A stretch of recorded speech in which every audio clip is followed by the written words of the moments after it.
Welcome. This is Jeff from MEN. This is part two of our climbing presentations. On the first part, we discussed common climbing injuries and some easy ways you could do some self-assessment and help try to prevent or reduce that risk of a future climbing injury. What we'll discuss in this lecture are some of the common impairments that we see in climbers, like what are the areas that are stiff or lack flexibility, what are the areas that are weak that require strengthening, and how would you know? How could you do a self-assessment? And then what are some easy ways to treat those areas? So as we mentioned, this is the second part of that two-part talk. Definitely check our YouTube page at Men Colorado to see if you can find the first lecture, and that'll help us take into the second lecture going forward.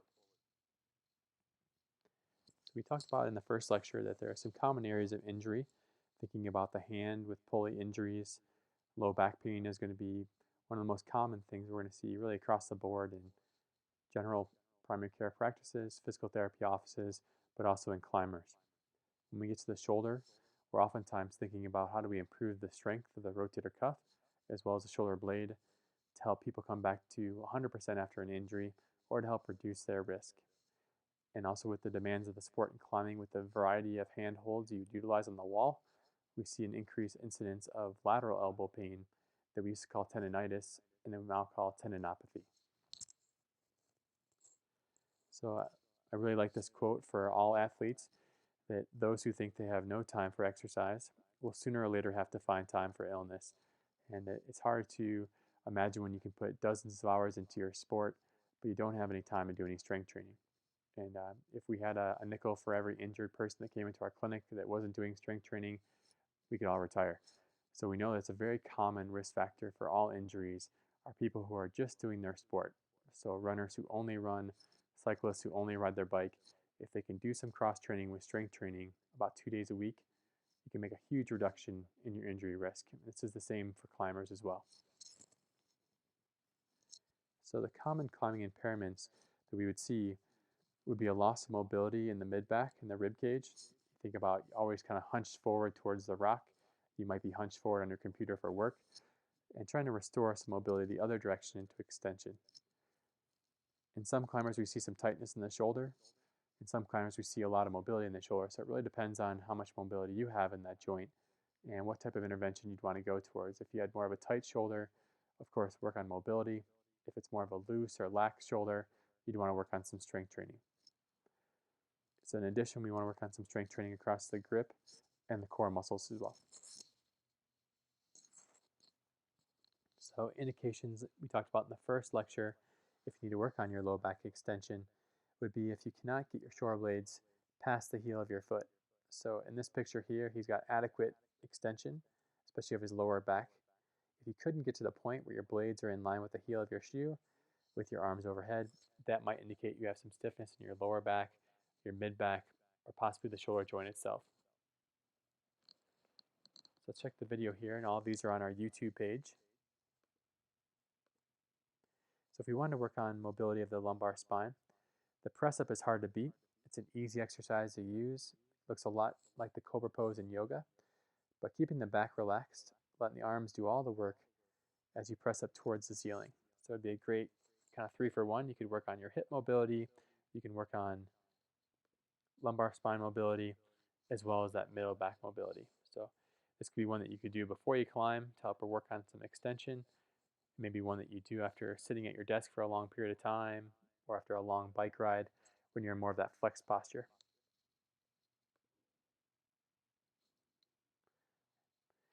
And then for thoracic mobility, thinking about the test we showed from the YouTube video in the first lecture as well, that if she keeps her back flat into the ground by keeping her abdominals tight, how far can she get her arms overhead?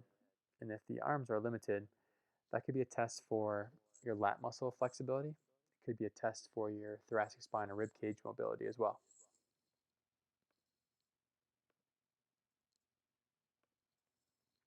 So to work on mobility of the thoracic spine, it's really quite easy. Most of us have foam rollers at our houses. If you don't, you could go to the gym. Most of the climbing gyms in town are going to have a foam roller, but it'd be a great way for you to roll your spine before you climb. I think it's one of those pieces of exercise equipment. It's a great investment. It doesn't cost very much money, and you can use it for a lot of different areas in the body. So she did first with hands behind the head, now with arms overhead, again working on that thoracic rotate, good, over the foam roller. So this will be primarily for extension of the spine. We also want to start to work on rotation of the spine.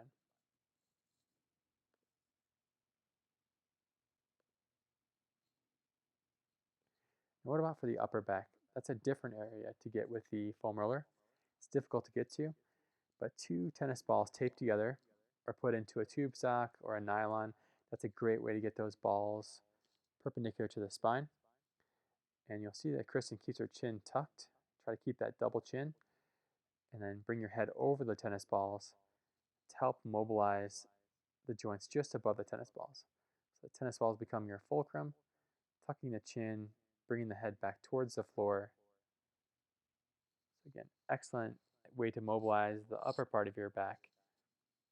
If you think about more of the mid back, like where the bra line would be, or just beneath your shoulder blades, that's easy to get to with the foam roller.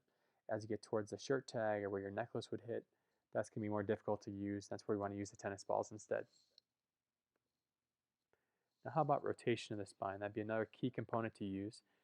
Two areas you want to work on for the thoracic spine would be extension, which has limited mobility compared to the low back, but we get a lot of our rotation from the middle back. And if you've lost rotation there, that's going to put more stress on the shoulder joint and make that ball and socket joint work harder. It can become that path of least resistance if we have stiffness in the middle back. So as we look to work on rotation, we've got a lot of different examples on our YouTube page, but the reach and roll is a really easy one to start with. Kind of using the arms to travel across the body, working on right rotation, and then rotating back past her left hand to get some left rotation. So we would do this one on both sides. And the closer your knees are to your chest, if you get them closer to 90 degrees, that'll help you move higher up in the spine. And the lower your knees are towards your feet, that's going to be more towards the lower parts of your spine. So you can help to become more specific by bringing your knees closer to your chest or closer towards your feet.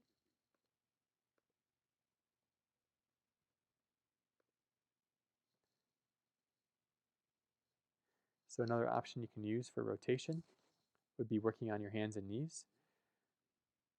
So kind of working on thoracic rotation to the right with your right hand behind your head, breathing in as you rotate up, and then exhaling as you come back down. We can also add some resistance. We know that if we can get your muscles working harder, that's going to give you more benefit, more carryover into that new range of motion. So on this, the band's going to give a little bit of an assist into right rotation. So you could use a bike tube, a thick strap you might find at the gym or you might have at home. So she's working against it, and now it's assisting her into right rotation.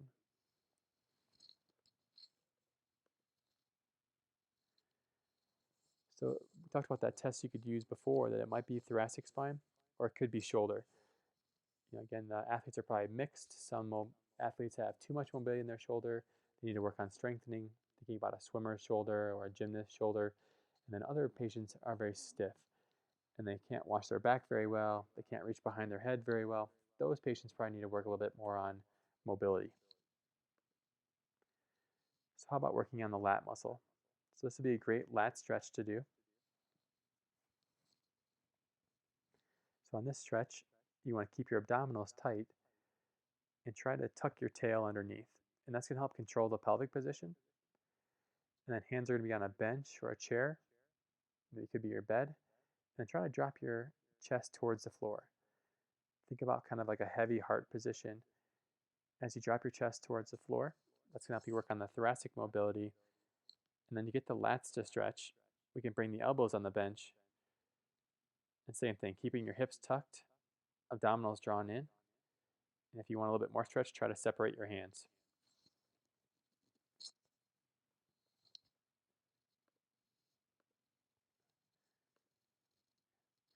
And then we can get shoulder mobility, like we mentioned in the first lecture, is to start working on some eccentric work. So TRX is a great tool. You can find at most climbing gyms. And a lot of people have them at home too. But she's going to allow her arms to go overhead and slowly try to control that motion. So she gets mid-back extension, she gets shoulder extension, She's getting her arms overhead and then back to the start. So it'll be a great strengthening exercise, but also working on mobility. So in some of the research comparing static stretching of the hamstring compared to something eccentric or lengthening like a deadlift exercise, the deadlift improves strength and also improves flexibility more than the static stretch. So we think by incorporating more movement, we can get better turnover and long-term gains in flexibility than doing that traditional static stretching like for 30 seconds.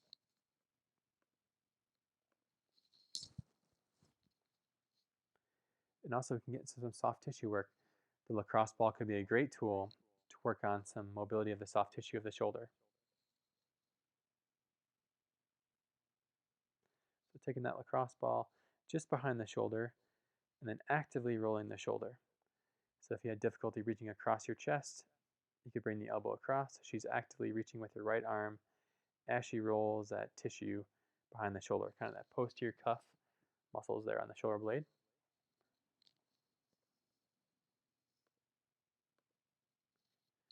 So we mentioned on the first video, the Bunky test is an excellent way for you to determine, what's the weak link for you? What do you want to work on? We see a lot of injured runners that are doing their front planks for 5 and 10 minutes, which is impressive, but it's probably the wrong plank they need to do. Most of those guys need to be working on their lateral planks, not on their front planks. And the way you're going to identify that, which plank you need to work on, is by doing the Bunky test. So you may have found that this posterior test that Kristen's doing now is hard for you, that you couldn't do it without pain, or you couldn't do it without compensating for the 40 seconds. You may have pain with bending forward or lifting things from the ground. You may have pain with hiking with a heavy backpack, especially when you try to hike uphill. Those are indications that we may have some posterior chain weakness. So as we work on our posterior chain, the Superman is a great way to start working on those. A lot of different variations, thinking about both arms, both legs, squeezing her glute muscles. So she has her glutes engaged, her low back is engaged. As she lifts and lowers, keeping an eye on head position, looking at the floor and not trying to look straight ahead. And then kind of bring the arms up into a Y position. That'd be a great scapular exercise too. Making sure that your thumbs are up and engaging the low back, engaging the glutes as you lift. So you could do this as a repetition. You could do it as a sustained hold for developing some strength. And then for a little bit easier exercise, we could use some alternating left arm, right leg. So those slings of muscles from the right lat into the left glute, and then vice versa, cross the spine as an X, and they provide some stability to the spine.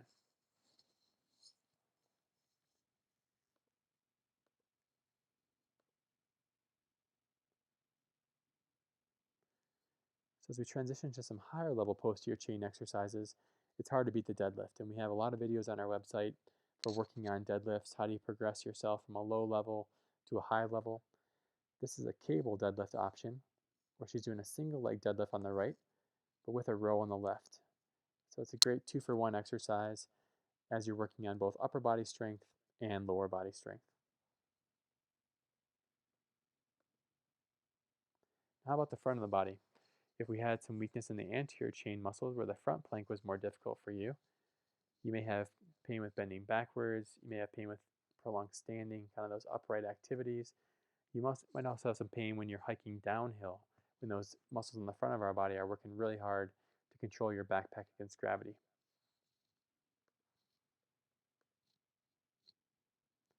So how about some muscle exercises for the anterior chain? There's more options on our website, but it's hard to beat some dead bug type exercises. So she's got her hips flat into the ground, right? So her back should be flat against the ground. Her arms are holding a bike tube. So she's pulling down into the bike tube isometrically as she lowers one leg at a time. Again, keeping the back flat against the ground. That's the most important piece. The back should not arch, and if it does, you want to shorten the distance you travel with your feet. Pulling down through the bike tube, really engaging those abdominal muscles, keeping your rib cage pulled down towards your belt as you come down.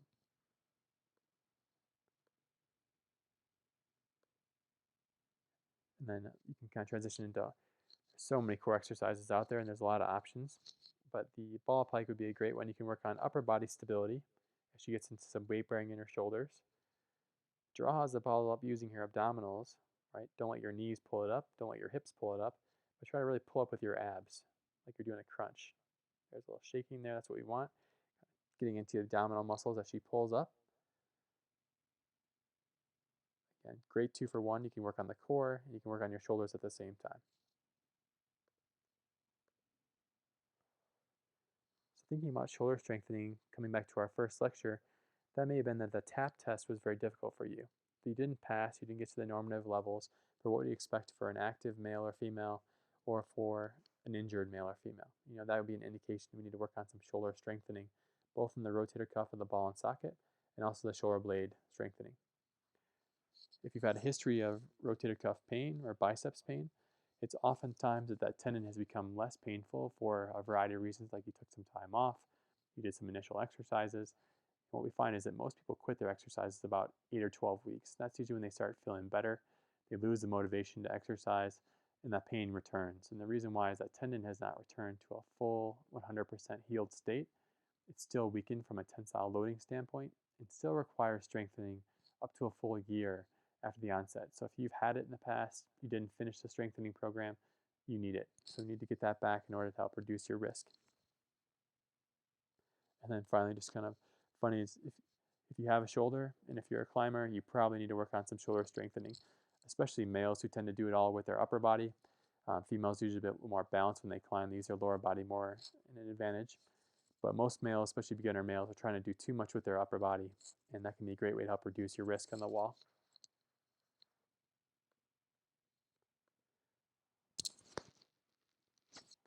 So this would be an option for the supraspinatus muscle. That's the most commonly injured rotator cuff muscle. So at about 45 degrees off the frontal plane, thumbs up, raising up towards shoulder level, and slowly back down. Taking your time on this one, 2 seconds up, and then 2 seconds back down.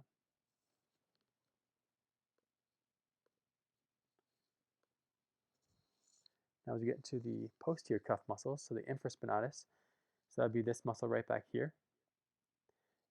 And then you're about 45 degrees, so knees supporting the elbow, and she's rotating her forearm up towards the ceiling, but the elbow stays at 90 degrees. You can kind of see her elbow does not change position, but she rotates up and slowly back down.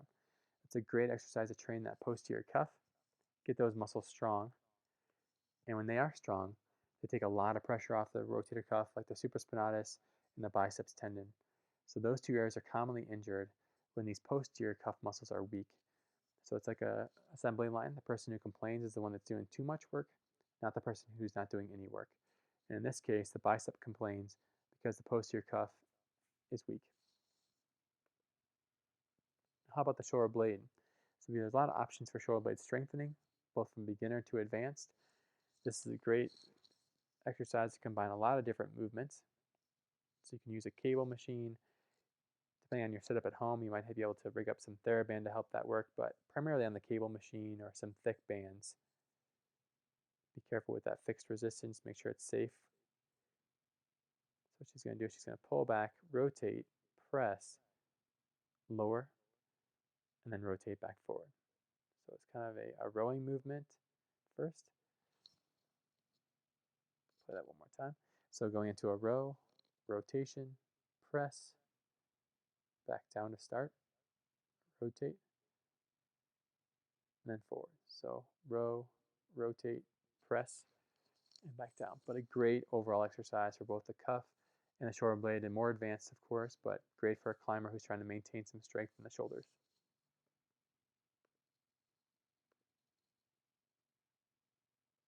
How about for the front of the body? So we can kind of use, again, the cable machine at the climbing gyms, or a well-secured piece of TheraBand that's safe. So what we're going to do is we're going to work the left side. We can keep the right hip in front, and she can go into a pressing movement.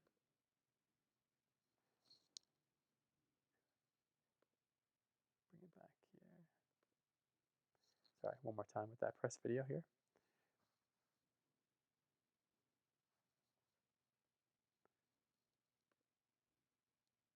Looks like that one's not going to play it for us, but essentially having the opposite foot in front, pressing forward using the trunk to rotate.